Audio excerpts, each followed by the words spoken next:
à tous, j'espère que vous allez bien. Je suis très heureux que vous soyez aussi nombreux aujourd'hui. Et avant de commencer, ce que je vous propose, c'est qu'on fasse tous ensemble une petite photo pour garder un petit souvenir.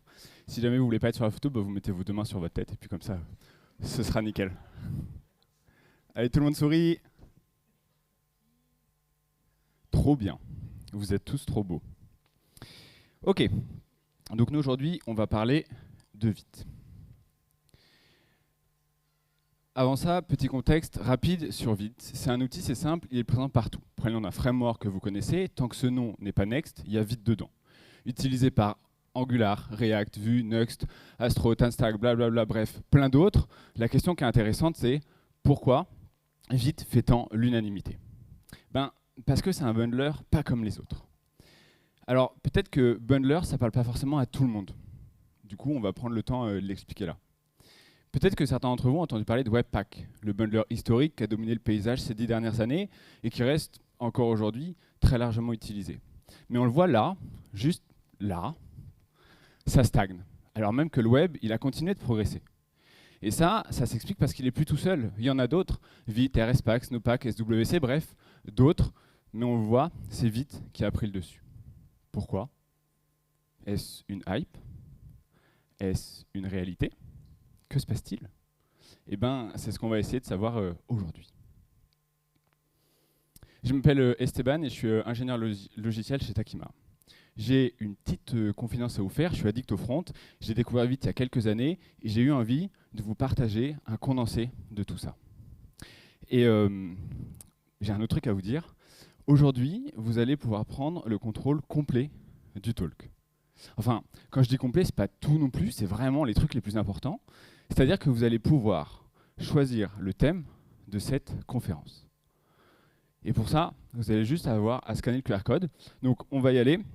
C'est parti, vous pouvez scanner le QR code avec votre téléphone par exemple, et puis vous allez accéder à une interface sur laquelle vous allez avoir différents boutons, vous allez pouvoir cliquer dessus, faites-vous plaisir. Et puis nous, pendant ce temps, on va commencer. Je vous l'avais promis, un bundler, c'est quoi? Aujourd'hui, on a l'habitude de démarrer nos applications web avec un exécutable produit par un compilateur. Et ben, dans le web, c'est pareil. On a un bundler qui va produire un bundle, et ce bundle, on va pouvoir l'utiliser pour démarrer nos applications web dans notre navigateur.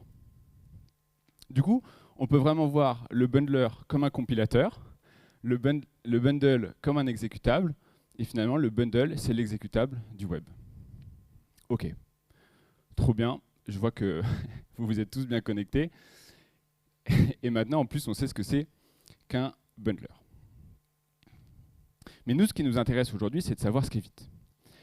En 2026, est-ce qu'on ne demanderait pas à l'IA ce qu'est Vite?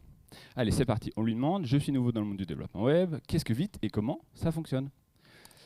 On lui demande, elle recherche sur Internet, elle réfléchit, et puis elle réfléchit encore un petit peu, et elle nous répond, mais c'est long, c'est super long. C'est super long, et moi j'ai que 45 minutes, donc là c'est pas possible, j'ai vraiment envie de vous transmettre un condensé. Donc voici les trucs les plus importants à savoir sur Vite. C'est un serveur web, requête, réponse, HTTP. C'est basé sur le module ECMAScript, avec l'import et l'export. Ça transforme les fichiers à la demande, et puis surtout, c'est extensible à l'aide de plugins. Et voilà, vous savez tout. Tout ça, c'est super, mais ce serait encore mieux si on pouvait le rendre un petit peu plus visuel. Pour ça, on va placer à gauche un navigateur. À droite, on va placer un système de fichiers. C'est le starter Vite, Vue, TypeScript standard, dans lequel on a notre main.ts avec l'import d'un style, d'un composant a.vue. On a un a.vue qui est un composant Vue assez traditionnel. Au milieu, on place rapidement Vite. Et puis, on va faire communiquer notre navigateur en HTTP avec Vite. Et Vite, il va venir lire le système de fichiers pour pouvoir renvoyer une réponse. Nous, ce qu'on va faire pour comprendre un petit peu comment tout ça fonctionne, c'est qu'on va se placer dans le navigateur et on va regarder un petit peu les logs HTTP. Donc on voit que le navigateur, il en fait plusieurs. il commence par requêter le document, donc l'index.html. On le voit juste ici, dans lequel on va trouver le client Vite et le main.ts. Ensuite, du coup, il va requêter le main.ts. Dans le main.ts, on récupère notre style.css et notre app.vue. Ensuite, on va venir requêter notre style.css. Ok, c'est bizarre, c'est pas du CSS, on dirait quand même beaucoup du JavaScript là. Mais on le voit, si on cherche un peu ici, on a quand même notre CSS qu'on avait à la base sur notre système de fichiers. Et puis ensuite, il récupère vue. Et puis après, il récupère notre composant app.vue aussi. Et ok, c'est pas non plus un app.vue, c'est aussi du JavaScript. Bon, ok, bon, on démystifiera ça un petit peu plus tard. Mais on voit qu'il a chargé globalement tout ce qu'on voulait. Et puis on a une meilleure vision de comment fonctionne Vite.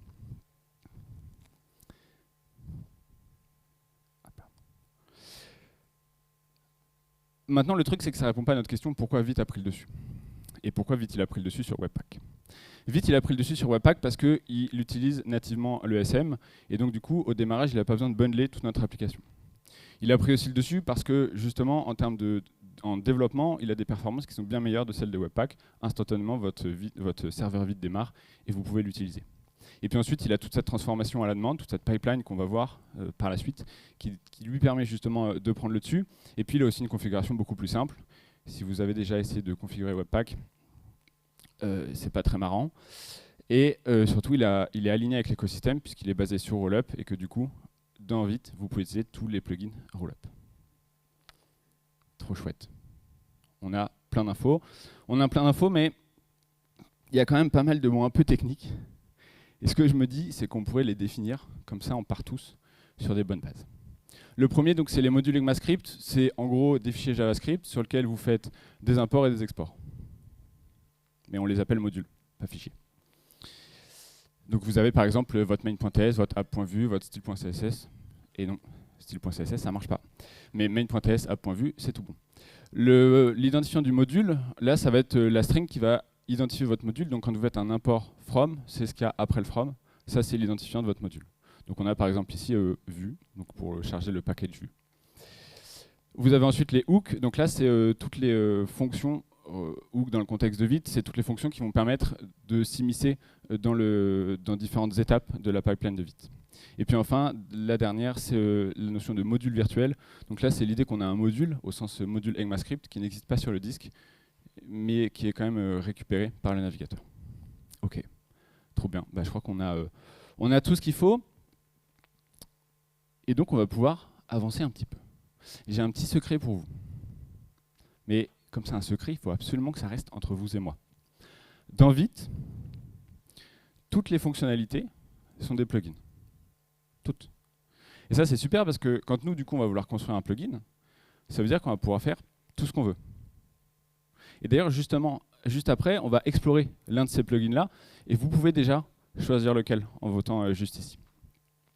Donc dans Vite, on va retrouver différents plugins qui vont être ces différentes fonctionnalités, comme la gestion des pages HTML, que ce soit une ou plusieurs à la racine de votre projet, la gestion du JSX, vous pouvez écrire du .jsx ou du .tsx et ce sera nativement géré, la gestion du CSS avec le HMR, les modules CSS ou même les préprocesseurs comme ça, tout ça c'est built-in dans Vite grâce à des plugins, la gestion des assets statiques avec notamment l'ajout d'un hash pour invalider les caches, pareil, c'est géré par Vite, la gestion d'un port JSON, c'est géré par Vite, le globe import et le dynamic import, c'est tout un plugin et c'est no-brainer, c'est directement dedans. Et le WebAssembly et le WebWorker, bah, vous pouvez les utiliser en fait, sans avoir à configurer quoi que ce soit. Et donc, par la suite, ce qu'on va explorer, c'est celui-là. Ah non, tant pis, c'est celui-là quand même. Donc, ça, c'est un truc qu'il faut qu'on parle. Parce que là, on est en train d'importer une image dans un fichier JavaScript ou TypeScript, mais en vrai, ça ne marche pas. Essayer d'importer une image dans un fichier JavaScript, JavaScript il va pas être trop content. Et pourtant, dans Vite, ça fonctionne. Et ça fonctionne parce que le navigateur, il se fout de l'extension, en fait. Tant que vous lui renvoyez du JavaScript, il s'en fout. Mais ça veut dire qu'on lui renvoie du JavaScript au navigateur? On a chargé une image, là, quand même. Ok, un peu bizarre. Donc, ce qu'on va faire, c'est qu'on va aller dans l'inspecteur de notre navigateur et puis on va regarder ce qui se passe. Donc, dans notre navigateur, dans l'inspecteur de notre navigateur, on va venir récupérer le document, l'index.html, dans lequel on a bien le chargement du main.ts. Ensuite, on a le main.ts qui va être chargé et on va importer notre image, image.jpg. Et puis ensuite, cette image.jpg, le navigateur, il la demande, et Vite renvoie un export default avec le chemin de notre image. Donc finalement, Vite a transformé la requête pour envoyer le chemin vers l'image et non directement l'image, et donc ça fonctionne. Et après, ça, on peut l'utiliser dans notre template pour afficher l'image. Ok, trop chouette. Et un autre truc en plus sur les images de Vite, on en a parlé un petit peu tout à l'heure, c'est que au moment du build, Vite, il va rajouter un petit h dans les images, en plus comme il le fait pour les fichiers, pour pouvoir invalider les caches. C'est ce qu'on voit juste ici. Et si on regarde un petit peu notre index.js, on voit qu'il y a notre image qui est juste là. Ok, trop bien. Ça commence à faire pas mal de choses. Donc ce que je vous propose, c'est qu'on se fasse un petit récap. Vite, en 3 points, c'est un serveur pour le développement qui va gérer les requêtes, les réponses et qui va pouvoir transformer les fichiers à la demande. C'est un bundler pour la production qui va être capable de prendre notre code, le transformer pour pouvoir derrière être utilisé dans les navigateurs de nos clients. Et puis enfin, c'est un système de plugins qui permet d'étendre toutes ces fonctionnalités et de lui faire tout ce qu'on veut. Alors tout ça, c'est très cool. Moi, j'aime bien.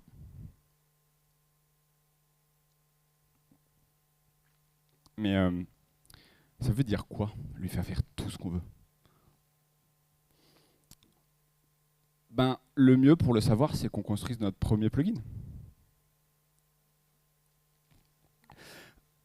Un plugin, c'est une fonction qui retourne un objet. Et comme on aime bien donner des petits noms aux choses, à notre plugin, on lui donne aussi un petit nom. Et là, on va l'appeler myPlugin. Ensuite, vous avez différents hooks, vous en avez 3 méthodes qui vont vous permettre d'interagir, d'agir avec les requêtes. Vous avez resolveID, load et transform. Et voilà, vous venez de faire votre premier plugin. Bravo. Mais il ne fait pas grand-chose, notre plugin. Il ne fait même rien, en fait. Du coup, ce que je vous propose, c'est qu'on se plonge dans chacun des hooks pour comprendre ce qu'ils font. Le premier, resolveID, c'est le plus perturbant. Ce qu'il nous permet de faire, c'est de récupérer l'identifiant d'un module et de le renvoyer, ou d'en renvoyer un nouveau. Et c'est tout. C'est tout ce qu'il permet de faire. Alors, si ça vous paraît flou, ou d'un intérêt très limité, c'est normal, c'est toujours l'effet qui fait la première fois. Ensuite, on a le hook load. Lui, ce qu'il nous permet de faire, c'est de passer de l'identifiant d'un module à son contenu. Là, par exemple, on va venir lire le système de fichiers à partir de l'identifiant. Et c'est d'ailleurs le comportement par défaut de Vite. Mais en vrai, il n'y a rien qui nous empêche d'aller lire un fichier qui serait ailleurs et finalement de faire une requête à une API. Et plus encore, il n'y a rien qui nous empêche de renvoyer du code dans une chaîne de caractères comme si c'était un fichier, mais en fait le fichier n'existe pas. Tous ces trois cas-là, ils sont parfaitement valides. Et puis enfin, on a le hook transform qui lui va nous permettre de transformer notre code. Cas simple, on va remplacer foo par bar. Cas un petit peu plus complexe, si le fichier est un fichier vu, dans ce cas-là, on va le transformer en JavaScript pour le navigateur. Ok, trop bien. On a vu notre premier plugin, on a construit ensemble notre premier plugin, on a vu les différents hooks, mais il reste quand même un petit peu une question là-dedans. Comment on fait, comment on gère quand il y a plusieurs plugins? Ce que je vous propose, c'est qu'on se place dans la pipeline de Vite et qu'on regarde ça ensemble.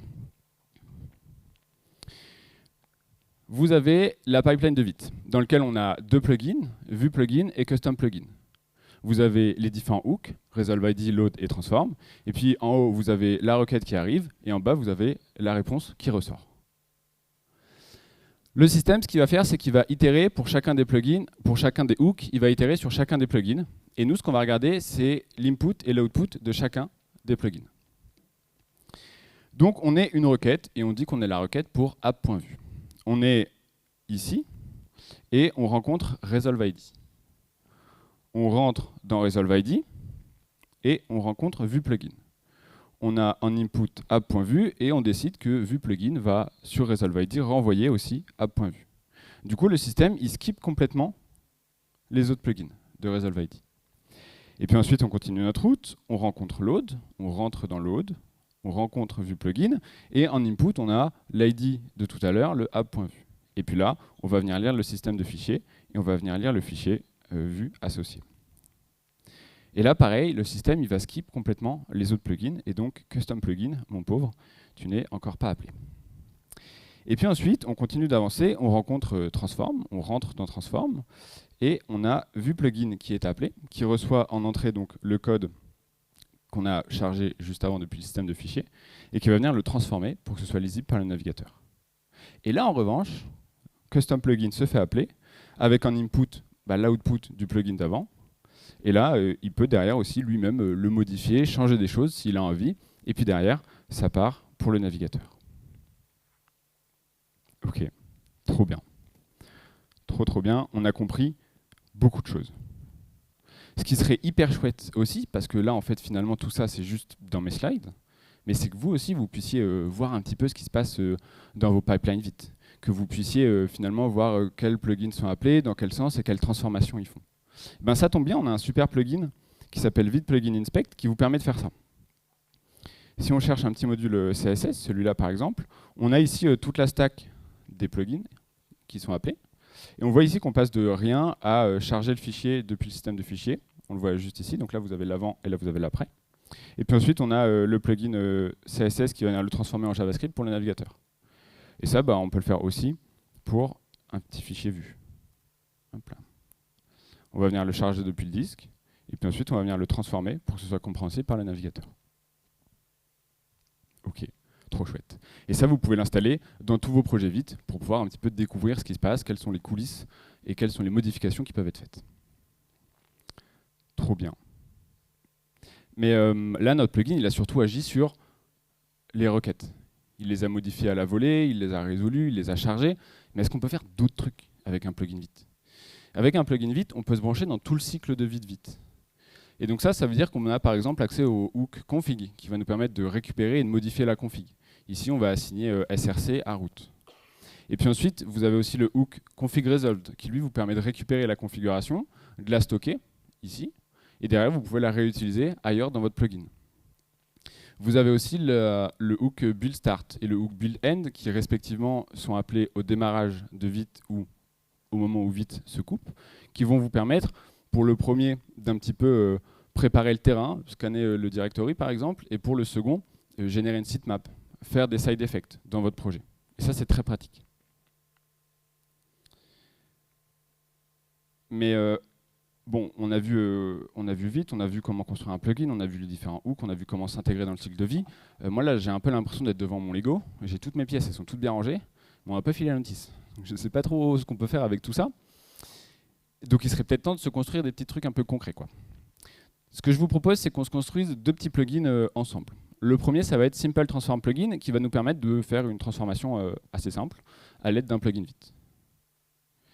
Pour ça, on va visualiser un petit peu tout ce qui va se passer. Donc là, on a notre navigateur à gauche, on a Vite au milieu et notre système de fichiers. Ce qui nous intéresse, c'est le main.ts, dans lequel on va avoir une variable, une constante, qui va avoir comme chaîne de caractères build time. Et nous, ce qui va nous intéresser, c'est de remplacer cette chaîne de caractères-là par la date à laquelle le système a build notre projet.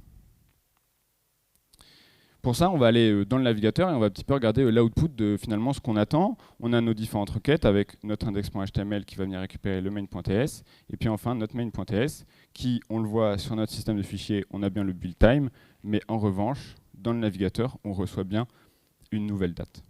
Et donc nous, ce qui va nous intéresser, c'est de construire un plugin qui nous permet de faire ça, de passer de ce qu'on a à droite à ce qu'on a à gauche.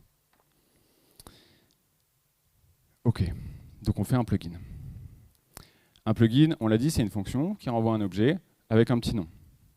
Et puis ensuite, on va utiliser le hook transform qui va nous permettre de faire cette modification-là, dans lequel on va simplement récupérer le code, et puis on va venir remplacer notre chaîne de notre string par la date. Et là, on se retrouve avec ce qu'on a vu juste avant. On a la date qui est inscrite dans notre fichier. Facile, trop bien. Deuxième plugin. Notre deuxième plugin, il va nous permettre de charger du Markdown depuis une API et de le transformer en HTML pour qu'on puisse l'injecter dans une page. Ok, beaucoup plus complexe. Pareil, on va visualiser un petit peu ce que ça donne. Donc si on se met ici dans notre main.ts, on voit qu'on charge depuis un module qui s'appelle dailynews.md. Ok. Ce daily news, il n'existe pas dans notre système de fichiers.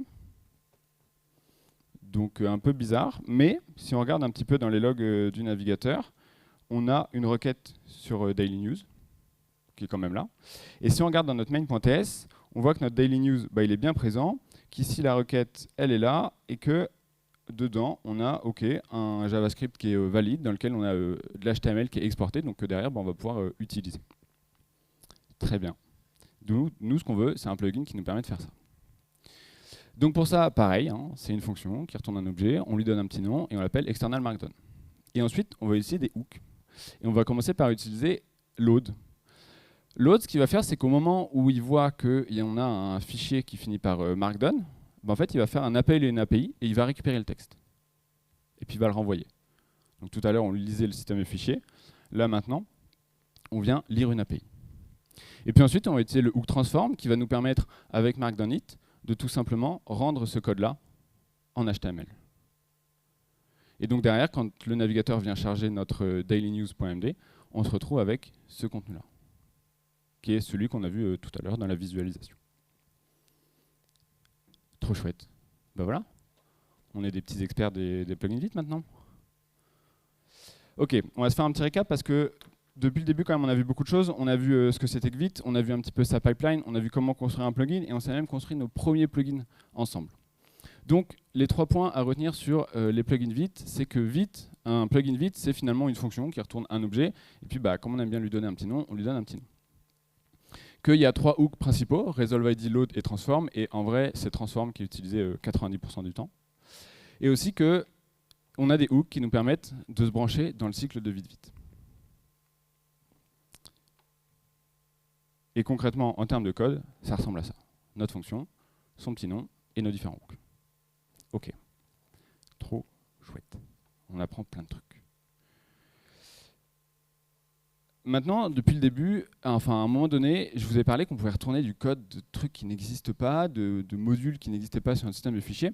Et ça s'appelle des plugins pour faire de la virtualisation, pour faire des modules virtuels. Et en fait, c'est un concept qui est hyper important dans Vite, qui est utilisé dans énormément de modules. Et donc ce qu'on va faire là, ce que je vous propose qu'on fasse là, c'est qu'on voit ça ensemble.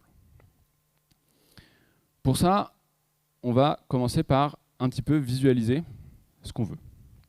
Donc on est dans notre système de fichiers, toujours avec notre navigateur, avec Vite et ici le système de fichiers.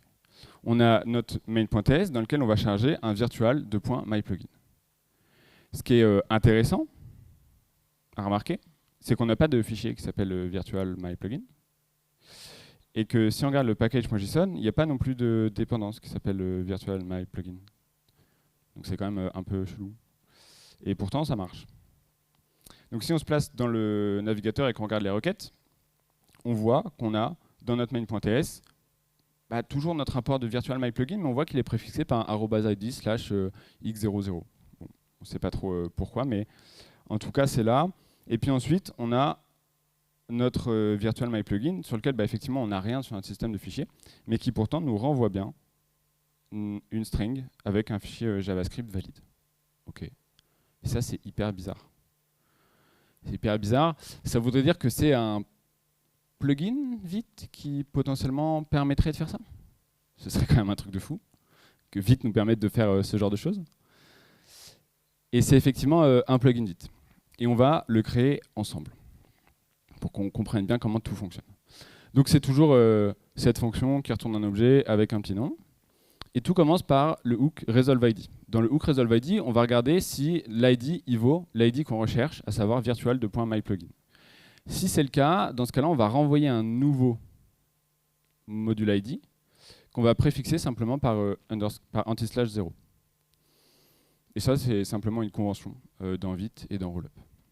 Et puis ensuite, on va utiliser le hook load et on va regarder si notre module ID vaut celui qu'on cherche, donc celui qui est préfixé par anti/0, et puis on va simplement renvoyer une string. Et là, vous venez de créer votre premier module virtuel. C'est pas mal, non? C'est pas mal, mais c'est un peu verbeux. À chaque fois qu'il faut faire un module virtuel, c'est quand même super long, c'est un peu pénible. Donc il y a un super plugin qui s'appelle Vite Plugin Virtual qui nous permet exactement de faire ça. Et son utilisation est super simple. En fait, c'est un dictionnaire clé-valeur dans lequel, en clé, vous avez tout simplement le module ID. Et en valeur, vous avez une string, une fonction qui vous permet de retourner en fait, un peu ce que vous voulez. Comme ça peut être une fonction, vous avez beaucoup de possibilités. Et ici, par exemple, on va exécuter un petit process et on va renvoyer le dernier commit. Mais on pourrait très bien aussi se dire, avec Virtual API Data, en fait, faire un appel carrément à une API et renvoyer toutes les données pour avoir des données statiques dans notre build et ne pas avoir à refaire une API, un appel à API au moment de chez le client. Ok, franchement, c'est pas mal. Et du coup, pour la suite, on va pouvoir en voir un vrai de vrai, en construire un nous-mêmes. Et visiblement, vous avez choisi VitePress. Ok, et explorons VitePress. VitePress, c'est un outil qui est construit dans l'écosystème Vite, qui est dans l'écosystème Vue, qui est basé sur Vite et qui permet de générer des sites statiques. L'une des fonctionnalités intéressantes là-dedans, c'est celle des fichiers .data.js qui vont permettre, ici dans une fonction load, d'aller charger de la donnée, potentiellement depuis un CMS, pour que votre site VitePress reste statique quand vous l'envoyez chez le client, mais qui peut, à chaque fois qu'il est build, mettre à jour ces données. Et donc là, c'est ce qu'on voit ici dans notre composant vue. On va venir récupérer les data. Donc on voit ici qu'on n'expose pas de data, et pourtant là on importe un data, c'est très bizarre, et on arrive à récupérer le point .hello qui est en fait là-dedans, qui est un peu des trucs incohérents. Et en fait tout ça, ça fonctionne avec un plugin virtuel, et on va le recréer nous-mêmes. Donc tout commence par un petit objet avec un petit nom, vous avez l'habitude. Ensuite on va avoir le hook resolveID qui va regarder si le fichier termine par .data.js, et si c'est le cas, il va tout simplement le préfixer par un anti/0. Et puis ensuite, on va utiliser le hook load qui va nous permettre, donc on va regarder pareil si c'est le module qu'on cherche, et si c'est bien le module qu'on cherche, on va venir faire un import dynamique du module. On va venir exécuter la fonction load, donc potentiellement dans cette fonction on fait un appel à une API, on fait un appel à notre CMS, on fait un appel à ce que vous voulez, qui pourrait être des données distantes. On peut même imaginer exécuter des sous-process, build d'un autre projet. On a vraiment le choix là-dedans. On est en JavaScript, on est plutôt libre. Et puis derrière, on va renvoyer toutes ces données-là dans un nouveau fichier. Et c'est ce qui vous permet, comme on l'a vu tout à l'heure, de venir charger toutes les données et de les récupérer et de les utiliser. Comme ça, vous avez des données statiques dans votre site qui a été build. Ok. Ça fait beaucoup, et j'ai très soif. Donc depuis le début, on a vu ce que c'était Vite, on a vu un petit peu la pipeline de Vite, on a vu comment fonctionnaient les plugins Vite, on a vu les différents hooks de Vite, on a vu les plugins virtuels avec des modules virtuels, et on a même vu un exemple concret. Donc qu'est-ce qu'on retient de tout ça sur la virtualisation? Que Vite, il peut répondre à des requêtes avec des modules virtuels, c'est-à-dire avec des modules qui n'existent pas sur le disque. Et ça, c'est hyper pratique, parce que ça permet de générer des données à la volée quand on en a besoin. Dans les exemples, par exemple, on avait VueRouter qui peut générer tout le fichier de définition et tout le fichier de définition de vos routes. Donc vous n'avez pas besoin de définir des routes. Il lit simplement le système de fichiers. Vous pouvez, avec un module virtuel, pour créer un module virtuel plutôt, vous allez utiliser les hooks resolveID et load. ResolveID vous permet de prendre l'ownership sur le fichier. Et puis ensuite, load vous permet de retourner du code d'où il vient. Et puis enfin, vous pouvez finalement utiliser tout ça de manière très puissante, puisque vous pouvez générer plein de données, générer du code à la volée, aller chercher des API externes. Donc en fait, vous faites tout ce que vous voulez, puisque vous avez toute la main sur le système. Trop chouette. On apprend beaucoup de choses, dis donc, dans cette conférence. J'aime beaucoup. Et en termes de code, ça ressemble à ça. On a notre plugin sur lequel on va venir chercher un petit peu le module qu'on cherche. On le préfixe par un anti/0 dans notre fonction load. Et puis après, une fois qu'on l'a récupéré et qu'on l'a regardé, finalement, on fait ce qu'on veut. On est très libre. Trop bien. Maintenant, la question qui se pose, c'est que Vite, il peut faire plus en fait. C'est-à-dire que là, on a vu quand même des trucs très cool, mais je vous l'ai dit au début, avec un plugin Vite, on peut faire tout ce qu'on veut. On peut par exemple se brancher dans le HMR, donc dans le Hot Module Replacement, qui nous permet de recharger certains modules, ou même les fichiers style, en préservant l'état de l'application. Donc ça, c'est une capacité de Vite. On peut aussi directement se brancher dans la partie, puisque Vite est un serveur web, on peut créer des middleware custom pour nous permettre d'afficher des nouvelles pages, par exemple en développement. Ça peut être très pratique, ou de faire des fausses API. On peut aussi avoir un command runner. Donc au moment où finalement vous faites des choses dans Vite, vous pouvez exécuter des commandes en parallèle pour automatiser des choses. Vous êtes par exemple dans votre projet Vite côté front-end, vous voulez automatiser l'extraction de l'API, des types d'API depuis votre API, bah, vous mettez ça dans le command runner, et comme ça, vous pouvez faire ça de manière automatique, sans avoir à oublier de le faire. Vous pouvez aussi faire de la communication interprocess. Si vous avez un process, par exemple, en PHP, un autre en Node.js, vous pouvez faire communiquer les deux à travers des fichiers. Vous avez tout un système de macros aussi que les gens ont construit, qui vous permet de remplacer du code au moment du build time, comme on peut le faire en C. Et puis, enfin et surtout, il y a des gens qui se sont dit, Vite, c'est quand même super chouette, c'est quand même très fort, mais bon, ça fait que du front-end. Qu'est-ce qui se passe si on lui met carrément un petit serveur dedans et qu'on s'en sert pour faire un petit framework full stack? Voilà. Et tout ça, bah, on va explorer l'une des fonctionnalités ensemble. Et visiblement, vous voulez qu'on explore le HMR. Donc, allons-y. Donc, dans le HMR de Vite, ce qu'on va commencer par faire, c'est regarder un petit peu comment ça se passe dans l'inspecteur du navigateur. Donc, on a nos différentes requêtes qui partent. On récupère donc l'index.html dans lequel on a notre client Vite. Ce client Vite, c'est Vite qui l'injecte. C'est le client Vite. Et il est juste ici.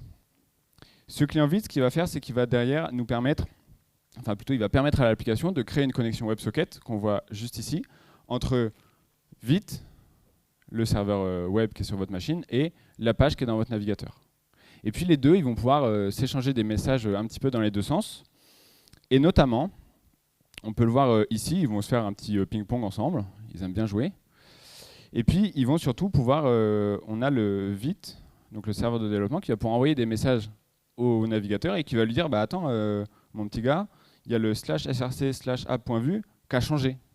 Il faudrait que tu le mettes à jour. Et du coup, le client Vite, il reçoit ça, et on le voit juste ici, du coup, il y a une nouvelle requête qui part pour récupérer la nouvelle version du composant app.vue. Donc ça, c'est le HMR, ça vous permet, quand vous modifiez vos fichiers, bah, d'avoir directement la réflexion du changement dans votre navigateur. Maintenant, ce qui est cool avec les plugins Vite, et je vous l'ai dit, hein, c'est qu'on peut leur faire faire tout ce qu'on veut et on peut se brancher là-dedans. On peut se brancher dans le HMR avec le hook handle hot update. Ce que ce hook va faire, c'est qu'il va récupérer, enfin, il va plutôt nous permettre de récupérer tout un tas de choses sur les fichiers qui ont été modifiés, et puis nous derrière, bah, en fait, on fait un petit peu ce qu'on veut.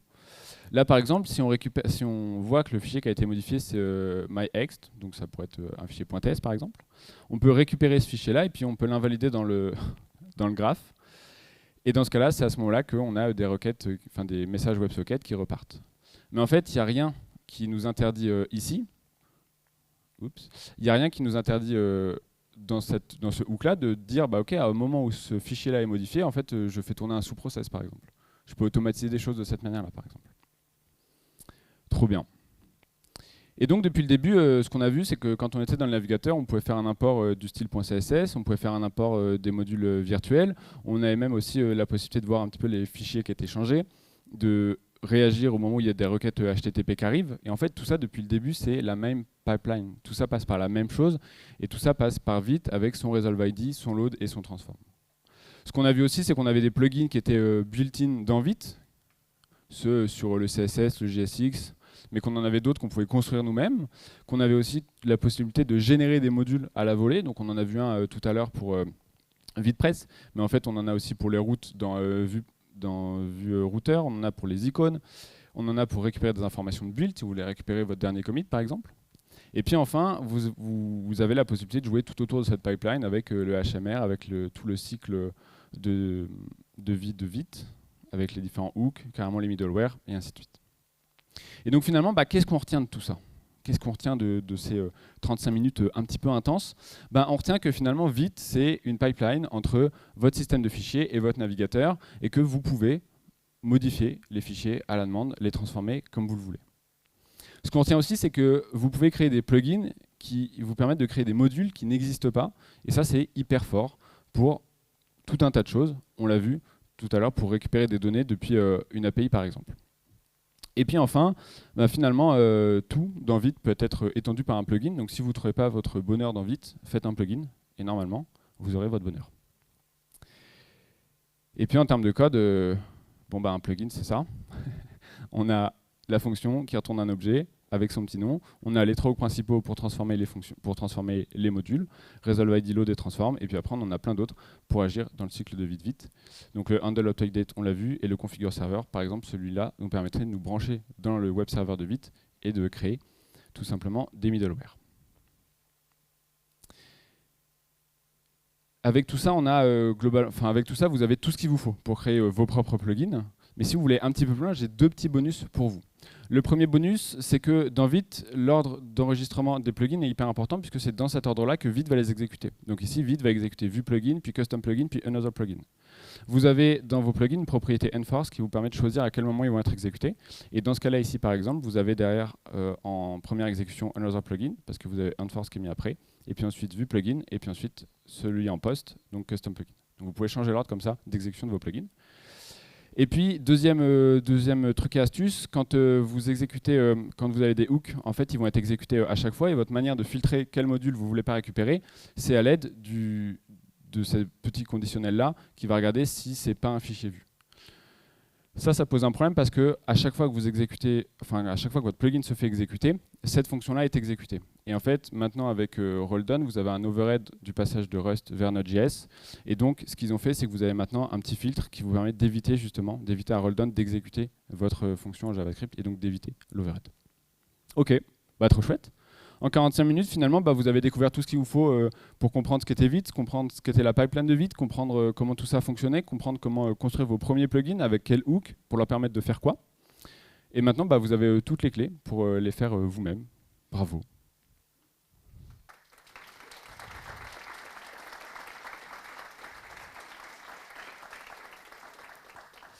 Merci à tous, c'était Esteban. Je serais très ravi de pouvoir lire vos feedbacks. Et puis sinon, on se retrouve sur Internet.